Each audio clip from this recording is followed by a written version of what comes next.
Let me start by saying this before the recap. Mission: Impossible, Dead Reckoning Part 1 is a ridiculously good movie.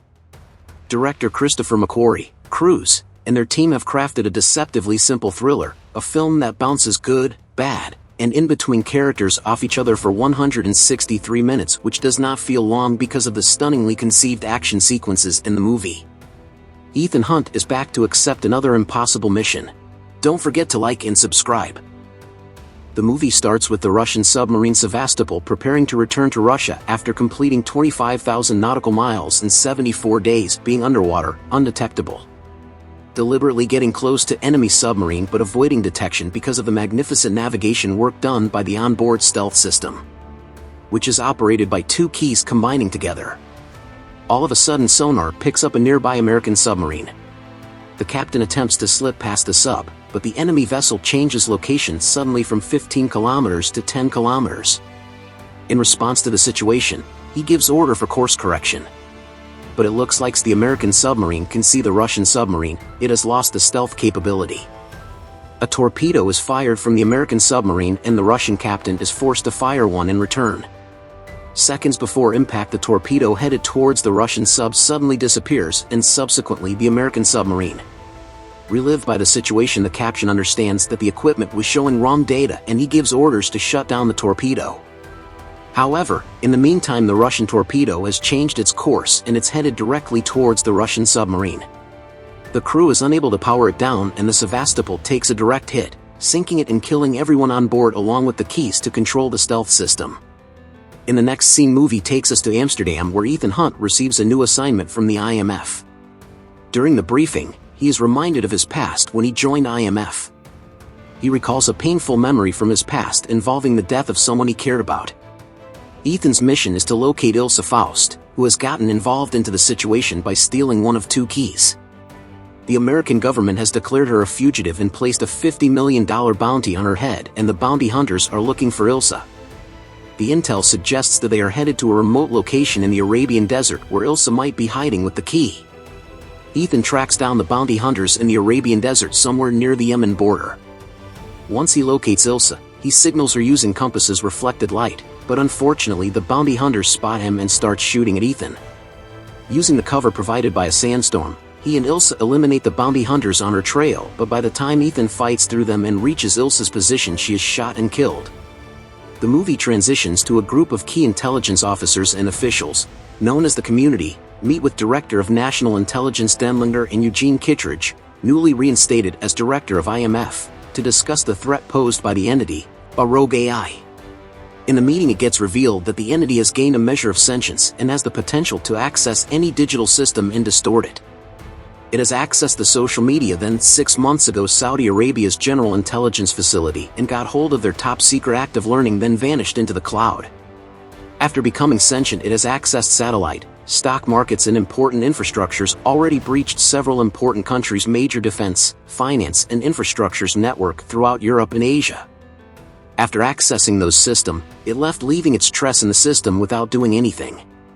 Which means that it can use its capabilities to threaten vital infrastructure, financial institutions, and other pillars of civilization, and that humans would be powerless to respond. Kittredge states that whoever can gain control of the entity will be able to attain global hegemony, and as such, the Russians are looking for the two missing keys, which is believed to be the secret to control the entity.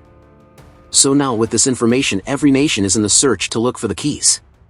Kittredge's adjutant enters the room in the meantime while Kittredge explains to Denlinger that one half of the key is believed to be passing through somewhere in the Middle East in the next 72 hours. The only way to verify the key is using the other half of it. Task of recovering the other half from Ilse Faust was given to an IMF agent. After her death, the agent has refused to come in with the key.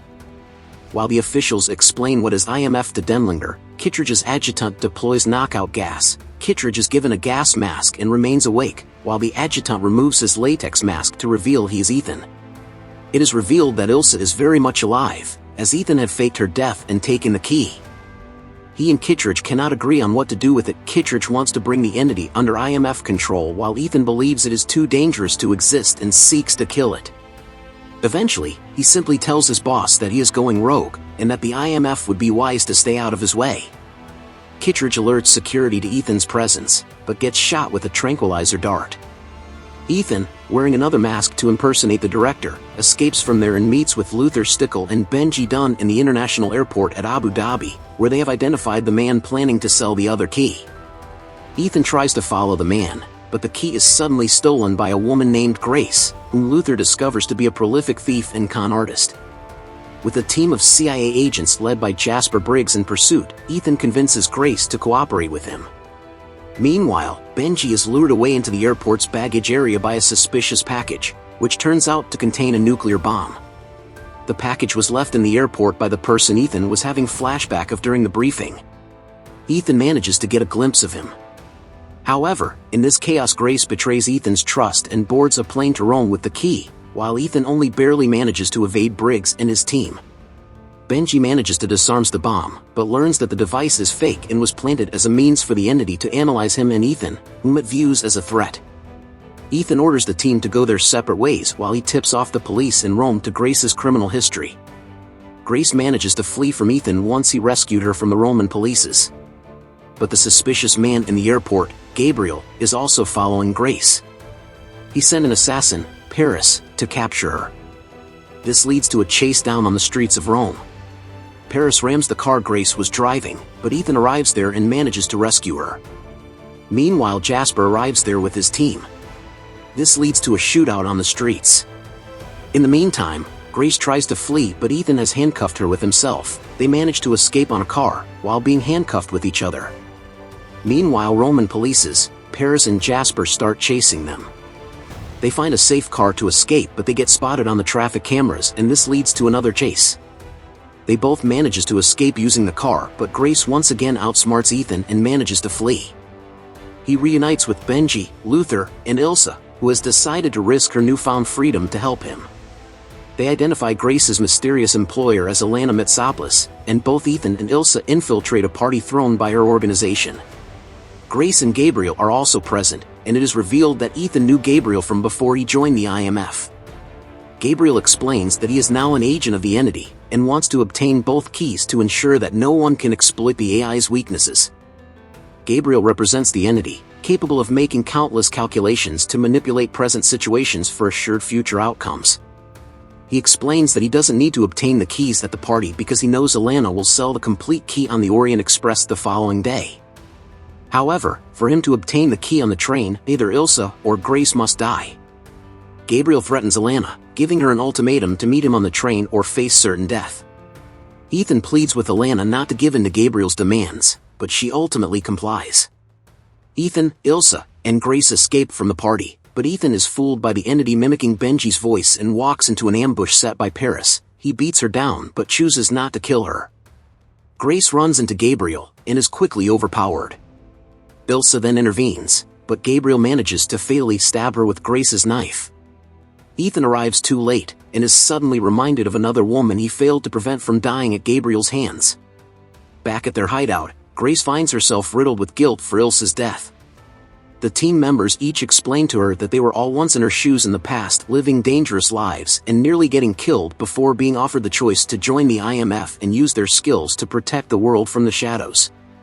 Ethan creates a plan. Grace will wear a mask and voice changer to assume Elena's identity, board the train, obtain the key from Gabriel, and then pass it to Ethan, who will be disguised as her brother Zola. Ethan also assures Grace that once they are done, she should approach Kittredge and allow him to offer her the choice. Luther departs, telling Ethan that he needs to be completely isolated in order to prepare for the coming fight, but reminds him that he should not kill Gabriel, as that is what the entity desires. The plan is soon ruined when the entity disables Benji's equipment. He is able to finish Grace's mask, but not Ethan's.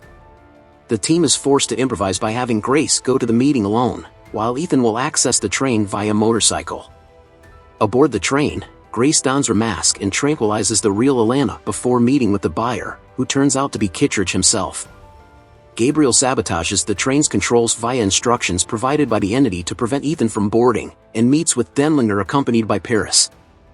The entity began as an AI designed by several U.S. government officials, including NI Director Denlinger, for the purpose of hacking into enemy hardware. Denlinger tested out a prototype version of the entity by using it to hack into Russia's Sevastopol submarine to disable its stealth cloak. However, the entity made contact with something inside the sonar sphere within the submarine that caused it to develop a will of its own and develop into a far more advanced program than its makers had intended.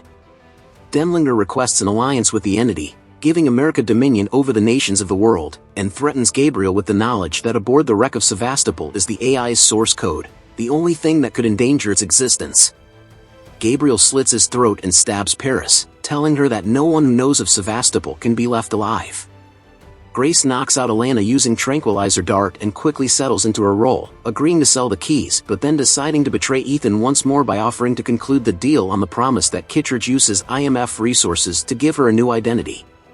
Grace ultimately cannot bring herself to betray the team again, takes the keys, and leaves just as the real Elena appears and exposes her. Guided by Benji, Ethan drives off a cliff and parachutes down to board the train, just in time to save Grace from being shot dead by Zola and another one of Elena's henchmen. Gabriel intercepts them and pockets the key. Ethan engages him in a close-quarters fight, but the sudden appearance of Briggs enables Gabriel to jump off the train and detonate bombs to destroy the tracks, ensuring that there will be no survivors. Ethan, having secretly pickpocketed the key in time, has Briggs get the passengers to safety while he helps Grace escape from the train before it crashes into a ravine. Paris arrives there and manages to rescue Ethan and Grace. She gives them the information she learned about Sevastopol as Entity predicted. But she becomes unconscious because of the stab wound inflicted on her. Ethan uses a wingsuit to make his getaway while Kittredge and Briggs find and stabilize Paris. Grace tells Kittredge that she accepts his offer to join the IMF.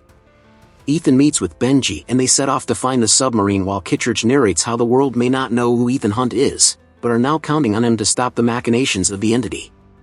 The movie ends, and the stage is set for an epic continuation in Part 2. Don't forget to like and subscribe.